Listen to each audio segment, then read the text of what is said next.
ఒక నాయకుడికి ఉండాల్సింది అధికారం కాదు, ప్రజల కష్టం చూసి కరిగిపోయే హృదయం. దశాబ్దాలుగా అడవి బిడ్డల ఆవేదన ఎవరికీ వినిపించలేదు. గర్భిణీలు డోలీల్లో ప్రాణాలు వదులుతుంటే ఏ పాలకుడు కన్నీరు తుడవలేదు. కానీ ఆ ఆవేదనను తన గుండెల్లో నింపుకొని వారి కష్టాలను తీర్చడమే తన ఆశయంగా పెట్టుకున్నారు పవన్ కళ్యాణ్. ఈరోజు గిరిజన గూడాల్లో కనిపిస్తున్న సంతోషం వెనుక పవన్ కళ్యాణ్ పడిన తపన ఎంతో ఉంది. ఆయన చేసిన గొప్ప పనులు ఉన్నాయి. ఆయన ఈ 20 నెలల ఈ ప్రయాణం కేవలం ఒక రాజకీయ ప్రయాణం కాదు, ఇది ఒక మానవీయ ప్రయాణం.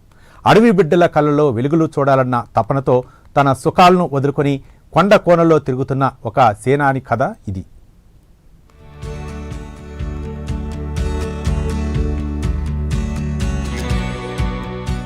2024కు పూర్వం గిరిజన గూడాలు అంటేనే కష్టాలకు చిరునామా. రోడ్డు ఉండదు, కరెంటు ఉండదు, తాగడానికి నీళ్లు ఉండవు. అనారోగ్యం వస్తే డోలీలో కిలోమీటర్ల దూరం మోసుకెళ్లాల్సిందే. ఆ ప్రయాణంలో ఎంతో మంది తల్లులు, బిడ్డలు ప్రాణాలను కోల్పోయారు. నా గిరిజన బిడ్డలు ఇలాంటి కష్టాలు పడకూడదని ఆయన తీసుకున్న నిర్ణయమే ఈ రోజు మార్పుకు పునాది వేసిందే. గిరిజన ప్రాంతాల్లో మౌలిక సదుపాయాలలేమి అనేది ఒక శాపంలా ఉండేది. ఆ శాపాన్ని తుడిచివేయడానికి పవన్ కళ్యాణ్ నడుం బిగించారు. ప్రతి గూడెం ఒక అభివృద్ధి కేంద్రంగా మారాలని, ప్రతి గిరిజన బిడ్డకు సమాన అవకాశాలు అందాలని ఆయన ఆకాంక్షించారు. ఈ వేదన నుంచే ఒక అద్భుతమైన కార్యాచరణ పుట్టుకొచ్చింది.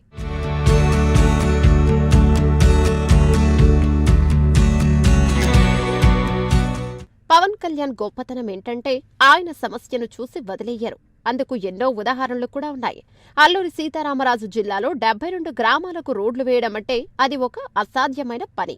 కానీ పవన్ కళ్యాణ్ పట్టుబట్టి నిధులు కేటాయించి ఆ గ్రామాలకు రోడ్డు సౌకర్యాన్ని కల్పించారు. ఇప్పుడు ఆ గూడాలకు అంబులెన్స్ వస్తోంది, పిల్లలు స్కూల్కు వెళ్తున్నారు. ఇది ఒక నాయకుడికి ఉండాల్సిన అసలైన లక్షణం. కేవలం ఆదేశాలు ఇవ్వడమే కాదు, ఆ పనులు ఎలా జరుగుతున్నాయో స్వయంగా పర్యవేక్షించడం ఆయన శైలి. ఇంజనీర్లతో మాట్లాడి అటవీశాఖ అనుమతులు తెప్పించి యుద్ధ ప్రాతిపదికన రోడ్ల నిర్మాణం పూర్తి చేయించారు. ఈ రోడ్లు కేవలం తార్ రోడ్లు కావు, గిరిజన ప్రాంతాల భవిష్యత్తుకు వేసిన బాటలు.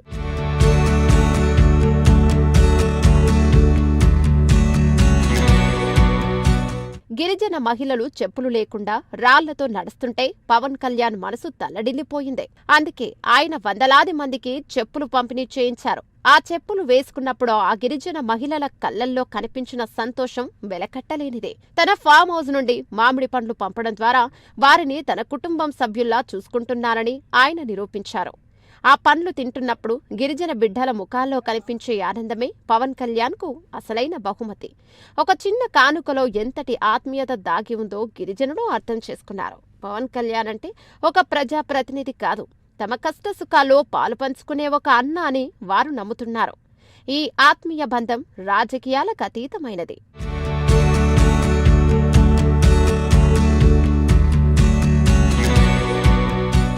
గిరిజన ప్రాంతాల్లో రక్తమందక ఎంతో మంది ప్రాణాలను కోల్పోయారు. ఆ బాధను స్వయంగా చూసిన పవన్ కళ్యాణ్ అరకులో బ్లడ్ బ్యాంక్ ఏర్పాటు చేయించారు. ఇది కేవలం ఒక బిల్డింగ్ కాదు, వేలాది మందికి ప్రాణదానం చేసే ఒక దేవాలయం. గిరిజనుల ఆరోగ్యం కోసం ఆయన తీసుకున్న ఈ నిర్ణయం చరిత్రలో నిలిచిపోతుంది. ఆయన ఎంతో చేశారు అని గిరిజనుడు చెప్పుకోవడానికి ఈ బ్లడ్ బ్యాంక్ ఒక నిలువెత్తు సాక్ష్యం. అత్యవసర సమయాల్లో రక్తం కోసం మైదాన ప్రాంతాలకు పరుగులు తీయాల్సిన అవసరం ఇప్పుడు లేదు. గిరిజన మహిళల ప్రసవ సమయంలో రక్తహీనత వల్ల వచ్చే మరణాలను అరికట్టడానికి ఇదొక గొప్ప ముందడుగు. ప్రాణాలను కాపాడే ఈ యజ్ఞంలో పవన్ కళ్యాణ్ ఒక అగ్రగామిగా నిలిచారు.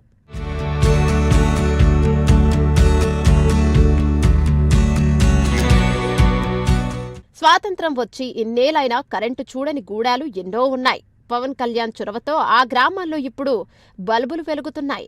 గిరిజన పిల్లలు రాత్రిపూట చదువుకుంటుంటే ఆ వెలుగుల్లో పవన్ కళ్యాణ్ చిరునవ్వు కనిపిస్తోంది.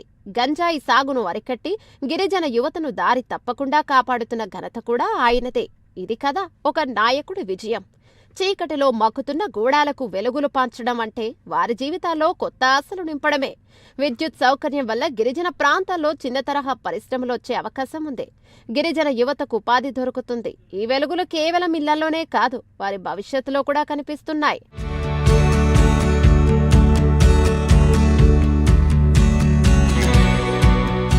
మన్యం పర్యటనలో వర్షం కురుస్తున్నా గొడుగు కూడా లేకుండా గిరిజనుల మధ్యకు వెళ్లి వారి కష్టాలు విన్నారు పవన్. ఆయన ఎంతో చేశారు. మా కోసం ఇంత కష్టపడుతున్నారని గిరిజన పెద్దలు కన్నీళ్లు పెట్టుకున్నారు.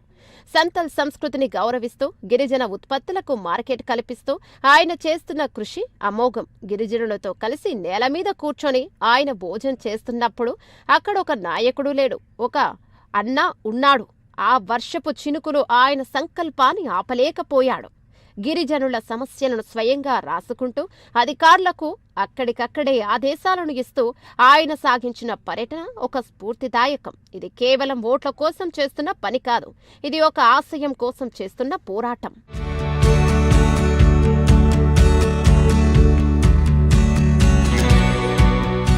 ఈ రోజు జనసేన ఆవిర్భావ దినోత్సవం జరుపుకుంటోంది అంటే అది గిరిజనుల విజయం కూడా. ఎందుకంటే వారి గొంతుకగా పవన్ కళ్యాణ్ నిలిచారు. ఆయన కేవలం ఒక నాయకుడు కాదు, గిరిజన గుండెల్లో నిలిచిన ఒక ఆశాకిరణం.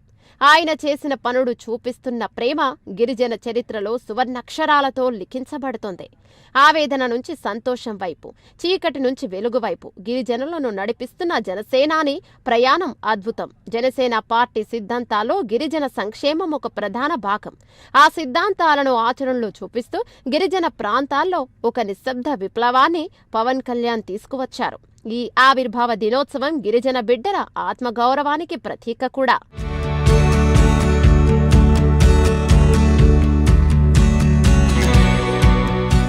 అధికారం అంటే బాధ్యత అని పవన్ కళ్యాణ్ ఎప్పుడూ చెప్తుంటారు. ఇప్పుడు దాని చేతుల్లో చూపిస్తున్నారు. సమాజంలో అందరికంటే వెనకబడిన గిరిజనుల సేవకే ఆయన ప్రాధాన్యత ఇస్తున్నారు. మాటలు చెప్పడం కాదు, చేసి చూపించడం పవన్ కళ్యాణ్ నైజం. గిరిజన ప్రాంతాల అభివృద్ధి కోసం ఆయన చేస్తున్న కృషి రాబోయే తరాలకు ఒక మార్గదర్శకం. గిరిజన ఉత్పత్తులకు అంతర్జాతీయ స్థితిగతులను మార్చాలని ఆయన ప్రణాళికలు రచిస్తున్నారు.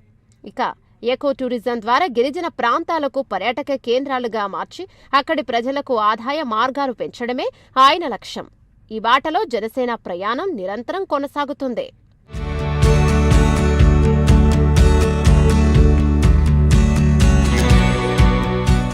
నాయకులు వస్తుంటారు, పోతుంటారు, కానీ ప్రజల గుండెల్లో నిలిచిపోయేవారు కొందరే ఉంటారు.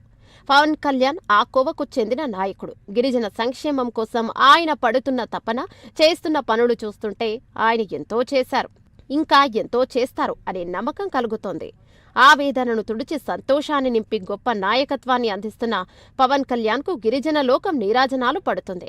గిరిజన గుండెల్లో పవన్ కళ్యాణ్ ఎప్పటికీ ఒక వెలుగుగా నిలిచిపోతారు. ఈ మార్పు ఇక్కడితో ఆగదు, ఇది ఒక మహాప్రస్థానం. పవన్ కళ్యాణ్ నాయకత్వంలో గిరిజన ప్రాంతాలు స్వర్ణ యుగాన్ని చూస్తాయనడంలో ఎటువంటి సందేహమూ లేదు.